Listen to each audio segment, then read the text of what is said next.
Om Swastiastu. Assalamualaikum warahmatullahi wabarakatuh. Shalom nama budaya, salam kebajikan untuk kita semua, dan salam harmoni. Perkenalkan, nama saya Koma Aditya Kusumawardana dengan NIM 2511011081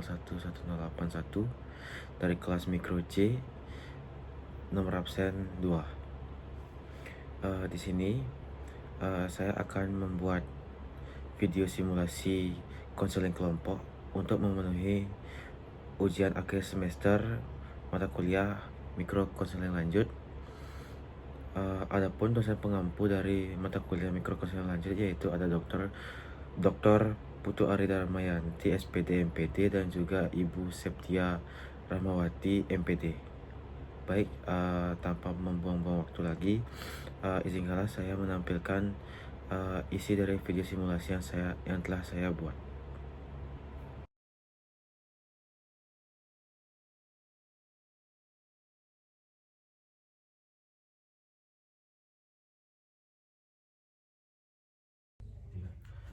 Selamat siang adik-adik. Selamat siang Bapak.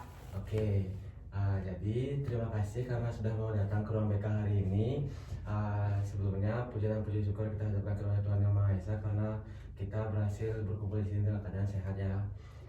Oke, sebelum Bapak mau menanya sedikit nih, bagaimana kabar kalian hari ini? Kabar saya hari ini kurang baik Pak. Kalau kabar saya hari ini sekarang baik Pak. Kalau saya baik. Oke, jadi ada yang beragam ya, ada yang baik, ada yang cukup baik. Jadi nanti kita bahas itu. Jadi ada yang tahu nggak kenapa kalian dikumpulkan di sini? Tapi sebelum itu saya mau nanya dulu ya. Sebelum kalian datang ke sini, kalian dapat pelajaran apa saja? Tadi saya dapat bahasa Indo sih Pak. Kalau saya sejarah Pak. Kalau saya bahasa Inggris. Oke, jadi kalian emang dari beda-beda kelas ya? Ya? Oke. Iya. Sebelumnya, apakah kalian tahu kenapa kalian dikumpulkan pada ruang BK hari ini? Kurang tahu sih Pak. Oke, jadi kan tujuan dari berkumpulnya kalian di ruang BK hari ini karena kita akan melakukan sebuah konseling kelompok. Jadi di konseling kelompok ini kita akan bertukar pikiran bersama-sama. Seperti itulah. Jadi sebelum saya menjelaskan lebih dalam, apakah kalian sudah ada yang tahu apa itu konseling kelompok? Oke. Jadi menurut saya konseling kelompok itu adalah ketika kita bersama-sama di suatu ruangan itu memecahkan satu masalah Bapak. Oke. Betul sekali ya. Tapi saya ingin menjelaskan sedikit. Konseling kelompok itu adalah sebuah layanan bantuan yang dimana kita berkumpul selayaknya ada kelompok, ada pimpinan. Jadi kita sama-sama menyelesaikan masalah yang paling krusial di antara kelompok itu. Oke, tanpa berlama-lama lagi, saya langsung saja untuk masuk ke inti pembicaraan kita hari ini, yaitu kita akan melakukan konseling kelompok. Jadi sebelum kita lanjut, alangkah baiknya kita berdoa terlebih dahulu karena tidak enak, tidak afdal jika tidak berdoa ya. Baik.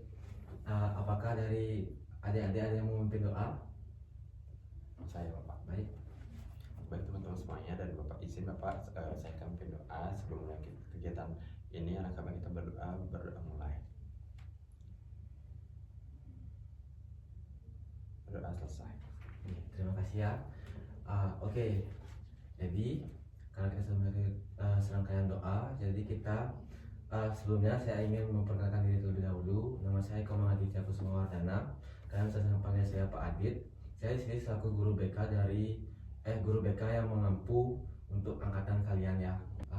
Baik, setelah saya memperkenalkan diri, alangkahnya kalau kalian ikut juga memperkenalkan diri nih. Karena ada pepatah mengatakan kalau tak kenal maka tak kenalan, gitu seperti itu ya. Oke, bisa dimulai dari adik dari sini dan langsung dengan kelasnya nih.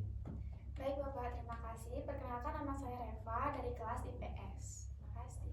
Baik, terima kasih Bapak. Perkenalkan nama saya Gaga dari kelas bahasa. Perkenalkan nama saya Wulan dari kelas IPA. Oke, dari beragam dari Nak Reva, Gaga dan juga Nak Ulan ya. Oke, jadi di sini tanpa berlama-lama lagi juga karena kita juga mengejar waktu untuk kalian mengikuti kelas selanjutnya. Jadi saya langsung saja untuk menjelaskan asas-asasnya dan juga kontrak konseling kita hari ini. Oke, dimulai dari asas.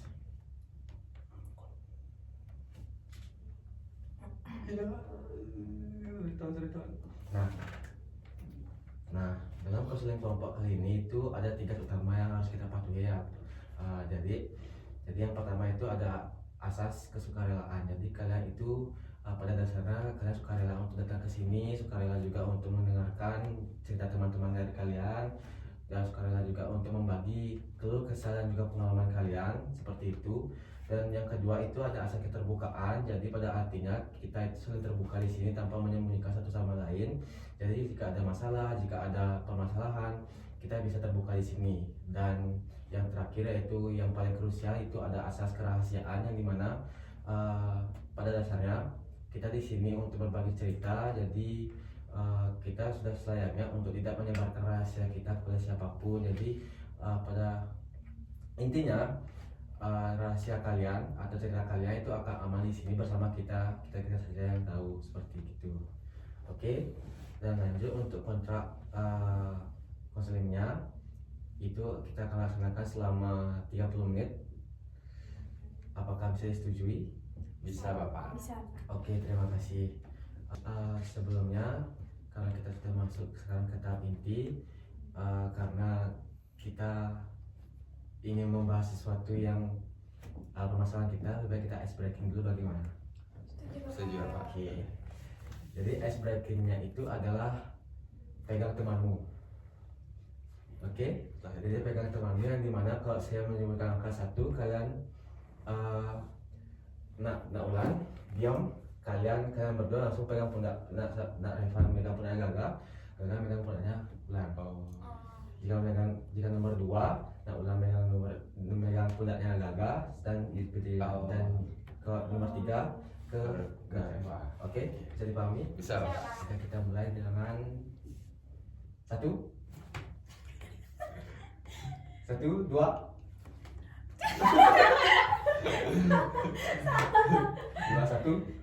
3. Oke, sangat bagus sekali ya nampaknya ya. Oke, kita langsung saja masuk ya. Jadi di sini saya penasaran sekali dengan angkatan kalian. Karena angkatan kalian juga merupakan kelas 12 yang merupakan penghujung acara di masa-masa SMA kalian ya masalahnya gitu ya. Jadi saya ingin bertanya, apa sih masalah krusial sering kalian hadapi pada saat kalian menjalani hari-hari? Saya gini Pak, saya kayak setiap hari itu kan ngerokok, terus kayak udah ngerasa sakit gitu sih dada saya, tapi kayak saya nggak bisa lepas dari rokok Pak, karena saya sudah terbiasa merokok. Karena teman-teman saya juga sering merokok, jadi saya ikut ngerokok Pak. Apakah Nak Gaga, mohon maaf ya, apakah Nak Gaga memiliki permasalahan kenapa Gaga tuh bisa sampai setiap hari merokok? Karena permasalahan nggak ada sih Pak, tapi karena kayak teman-teman aja sih ngerokok, jadi saya faktor lingkungan ya. Oke, apakah dari teman-teman dari Gaga, apakah mempunyai solusi untuk permasalahan yang dihadapi Gaga saat ini? Saya Bapak. Oke, Reva. Jadi Gaga, jujur saja waktu SMP saya merupakan seorang yang perokok aktif juga. Jadi saya sering kali merokok.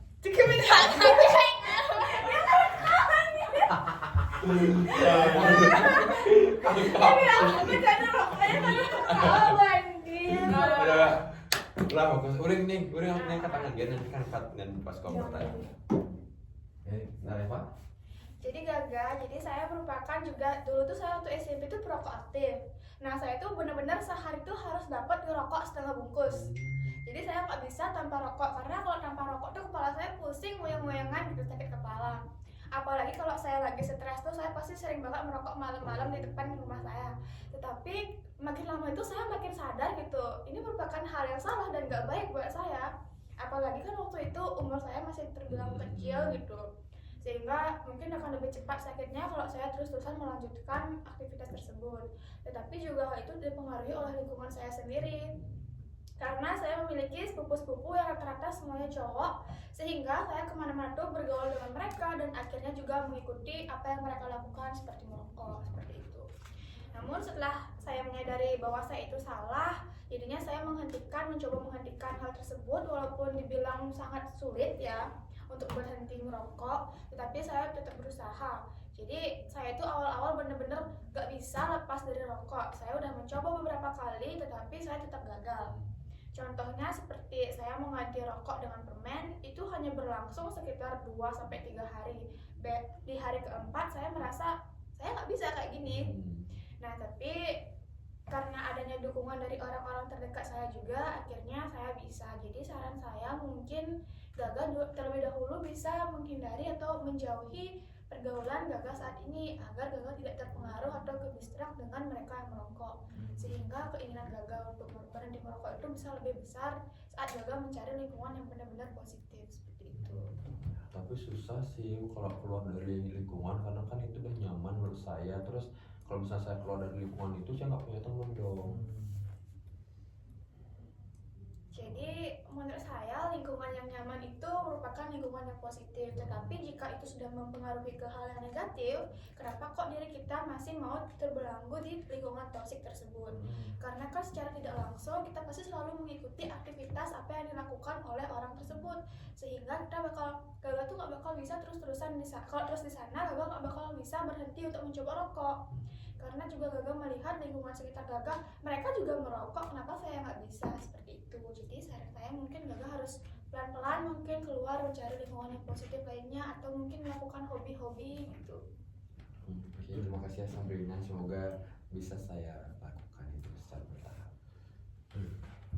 Jadi yang dikatakan Nak Neva tadi betul sekali ya, karena ya faktor eksternal itu kan sangat berpengaruh sekali ya. Mungkin ada jawaban lain untuk permasalahan dari Gaga. Mungkin Ulang mempunyai solusi atau bagaimana? Ya ulang, siapa tahu kan solusinya Sabrina belum bisa Gaga laksanain gitu. Ada nggak kira-kira solusi dari Ulang?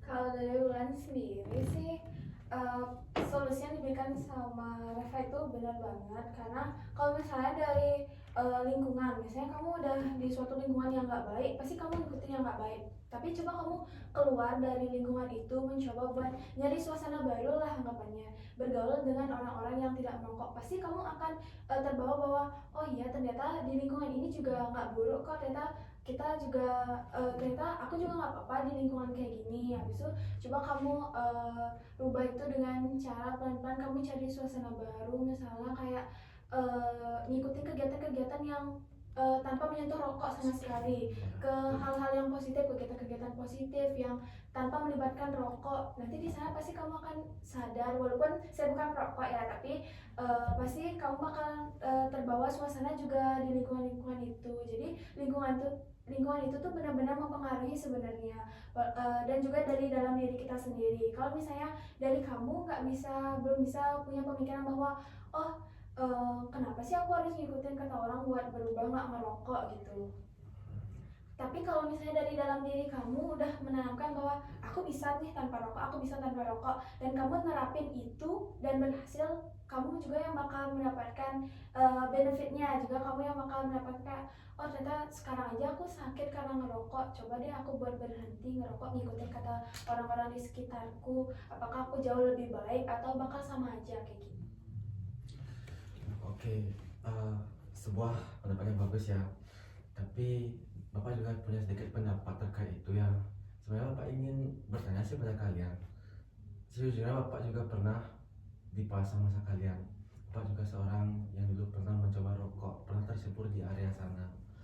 Jadi Bapak juga berpikir dulu, rokok itu bukan hanya sekedar peneman sebuah kenikmatan, tapi juga sebagai tempat kita buat, misalnya kita tidak bisa bercerita kepada orang, namun kita tidak tahu bagaimana masalah ini akan selesai. Jadi kita akan mulai mencoba hal-hal yang membuat kita lupa dengan masalah itu. Jadinya kita memilih rokok. Nah, jadi menurut kalian bagaimana bagaimana tanggapan kalian mengenai orang-orang yang masih menormalisasikan budaya merokok untuk eh, menyelesaikan masalah atau melupakan masalah? Oke, Jadi Bapak, jadi jujur saja mungkin keluar dari itu bukan hal yang mudah. Jadi kalaupun kita langsung gara-gara orang lain kayak kamu nggak boleh merokok gini, kita keluar itu pun pasti nggak bakal bertahan lama karena itu bukan dari diri kita sendiri keinginannya. Nah, menurut saya mungkin yang pertama-tama kita bisa terlebih dahulu menjauhi atau mencari sebuah lingkungan yang positif. Jadi merokok itu emang bukan sebuah solusi menurut saya, tetapi juga keluar dari sana itu bukan hal yang mudah.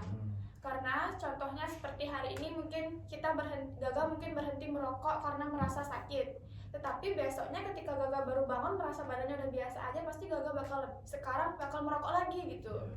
Nah, mungkin menurut saya dari diri gagal tuh harus memiliki dorongan yang kuat terlebih dahulu untuk berhenti. Karena seperti yang kita tahu bahwa merokok itu cuma mungkin kita tuh merasakan nikmatnya sesaat aja, tetapi kan di masa tua kita nggak pernah tahu apa yang bakal terjadi di dalam diri kita. Nah, selain itu juga kalau gagal di lingkungan yang toksik atau yang udah merokok semua ataupun miras-miras dan lain-lainnya, mungkin gagal bisa perlahan keluar terlebih dahulu, tetapi itu dari kemauan dirinya gagal sendiri. Nah, habis gagal keluar, mungkin gagal bisa mencoba dulu menggantikan rokok dengan cemilan atau semisal permen atau snack-snack lainnya. Dan mungkin gagal saat merasa stres atau lagi hari-harinya berat bisa melakukan hobi yang menyenangkan atau berolahraga. Selain itu, kalau perlahan gagal udah bisa mengurangi penggunaan rokok, mungkin gagal bisa membuat sebuah jadwal untuk apa yang dilakukan hari ini supaya gagal tidak ketergantungan lah merokoknya gitu. Biasanya kan yang seperti pengamatan saya itu biasanya kita tuh merokok sehabis makan gitu kan. Nah, mungkin kita bisa menggantinya dengan cemilan atau mungkin permen-permen manis untuk mengganti rokok. Oke, bagus sekali ya, bagus sekali. Nah, terima kasih Nak Reva. Saya ingin tanya ke Kakak selaku seorang pecandu rokok saat ini, bagaimana apakah bisa diterima pendapat dari Nak Reva? Untuk pendapatnya bisa aja sih Pak, saya terima, tapi kayak nanti kan saya kurang tahu juga bagaimana nanti saat saya mengimplementasikannya, apakah saya akan bisa melakukan hal itu atau tidak gitu, karena kan saya juga pecandu rokok dari kecil, bukan dari kecil sih, dari SMP sampai sekarang juga gitu, dan kayak susah aja sih, dan efeknya itu baru sekarang saat dada saya itu sakit gitu.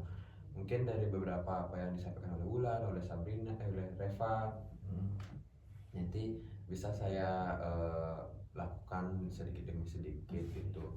Tapi Pak, kalau misalnya lingkungan saya itu udah baik gitu kan, udah baik, tapi nanti kayak semua itu kan ada masanya gitu, nanti lingkungannya udah baik tapi saat ini baik gitu, nanti kita nggak tahu nanti lingkungan itu baik atau enggak gitu. Terus gimana Pak kalau misalnya saya udah selesai nih di lingkungan yang baik itu, udah selesai merokok, terus tiba-tiba lingkungan itu toksik lagi gitu, saya kembali merokok, nanti takutnya Pak gimana itu kira-kira? Oke, ada yang mau menjawab sebelum saya menambahkan? Mungkin Nak Ulan mau menambahkan? Baik, Gaga. Jadi menurut saya saat kita berada di lingkungan yang benar-benar bagus lalu berubah ke buruk, sebenarnya kita perlu ingat bahwa yang kita miliki itu hanya diri sendiri. Jadi kita tuh nggak boleh terpengaruh dengan orang lain ataupun lingkungan kita, karena kita harus tahu bagaimana sih batasan dalam diri kita agar kita tidak sampai ke hal-hal yang buruk.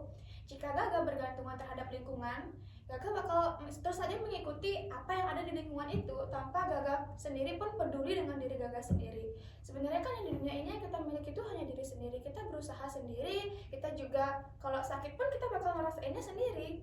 Karena walaupun Gaga berusaha keluar, habis itu ternyata lingkungannya makin toksik, dari lingkungan yang bagus juga ke toksik, kan itu yang tersakiti juga kan diri Gaga sendiri. Jadi sih saran saya jangan terlalu bergantungan terhadap orang di sekitar kita. Tuh. Terima kasih Sabrina. Apakah Nak Ulan punya jawaban yang sama atau punya pendapat yang berbeda? Kalau dari saya sih setuju-setuju aja ya apa yang dibilang sama Reva, karena jujur saya nggak tahu gimana cara menyelesaikan permasalahan tentang merokok ini, karena saya itu bukan perokok, terus juga kalau dibilang di lingkungan yang toksik atau bagus juga dibilang tengah-tengah. Kadang kan ya namanya pertemanan juga kadang ada menjumus ke hal negatif, ada juga hal positifnya, tapi tetap ini tuh tentang diri kita sendiri. Kalau misalnya dari diri kita belum benar-benar tertanam hal-hal yang baik dan kita terus-terusan mengikuti apa kata orang lain, itu sama aja gak akan mengembangkan diri kita sendiri gitu. Bakal tetap di situasi itu aja. Gaga bakal terus merokok, lingkungannya akan terus-terusan seperti itu. Tapi kalau dalam diri Gaga menanamkan bahwa saya bisa lebih baik, saya bisa di lingkungan yang tepat, saya bisa positif, pasti kamu akan mendapatkan lingkungan yang baik juga. Kalau misalnya kamu terus-terusan bahwa saya nggak bisa tanpa teman-teman saya yang itu, saya harus terus-terusan sama teman-teman saya yang itu, saya harus bergaul sama mereka-mereka aja, kamunya bakal terus-terusan berada di lingkungan yang sama, di lingkungan yang toksik kayak gitu. Oke, yang bagus-bagus sekali jawabannya yang untuk Nak Gaga. Apakah Nak Gaga punya sebuah pembelaan lagi atau punya permasalahan lagi terkait dengan pengaruh rokok itu? Sudah cukup sih Pak, karena kan tadi juga kayaknya saya juga tidak bisa membela diri karena kebetulan ini kan hal yang negatif juga memang, karena itu juga bisa berdampak bagi kesehatan saya gitu. Terima kasih juga kepada Sabrina, kepada Reva, kepada Ulan sudah menyampaikan pendapat atau memberikan pendapat dengan baik, dan semoga apa yang disampaikan Reva sama disampaikan oleh Ulan bisa saya implementasikan nanti ke depannya gitu. Terus untuk jadinya sih, untuk pengaruhnya itu kan cuma di dada aja sih Kak Pak, dan sekarang sudah ya karena tadi udah dikasih pencerahan atau solusi dari Reva sama Sabrina, nanti akan saya laksanakan. Oke, terima kasih ya. Oke, jadi saya ingin menambahkan sedikit terkait kesimpulan hari ini. Jadi pada dasarnya emang kita tidak bisa meninggalkan apa yang menjadi kebiasaan kita. Misalnya kebiasaan kita itu dipengaruhi oleh lingkungan, faktor internal seperti keluarga, itu tidak bisa kita seperti kita tinggalkan gitu loh. Jadi menurut saya karena ini adalah pengaruh rokok dan kalian masih di bangku SMA, masih masa-masanya untuk mengenal dunia lebih dalam, masih masa-masanya untuk berolahraga, hidup sehat. Jadi saya mohon untuk tidak mengambil hal-hal yang negatif seperti itu. Semoga dengan adanya konseling kelompok ini kita mampu untuk berubah menjadi lebih baik. Oke, karena kita sudah di penghujung sesi, karena kalian ada kelas lagi ya? Iya Pak. Setelah ini ya. Oke, jadi saya ingin memberikan kalian sebuah link refleksi ya, karena kalian juga sudah punya HP kan, bertiga. Jadi saya akan berikan link Google Form supaya pengisian linknya lebih cepat. Nanti tinggal dikirim ke saya kurang lebih sebelum sore ke malam itu sudah dikirim. Oke? Siapa? Oke, karena kita sudah melakukan sesi konseling hari ini, karena kita sudah selesai juga. Saya ucapkan terima kasih dan saya ingin meminta komitmen kalian untuk tetap menjaga kerahasiaan antara satu sama lain dan juga membuat komitmen untuk berubah menjadi lebih baik. Oke? Jadi karena kita mulai dari dengan doa, kita akhiri juga dengan doa. Doa bisa dipimpin oleh kalian juga. Baik, karena tadi saya mengawalinya dengan doa juga Pak, saya memimpin, jadi saya akan mengakhirinya. Baik, berdoa mulai. Berdoa selesai. Oke, terima kasih. Selamat siang. Semoga kita selalu diberikan kesehatan oleh Tuhan Yang Maha Esa, dan selamat mengikuti pelajaran berikutnya. Terima kasih. Terima kasih Bapak. Saya juga berterima kasih kepada Bapak karena dari konseling ini saya menjadi tahu bahwa saya itu dengan senang hati bisa memberikan solusi terhadap masalah yang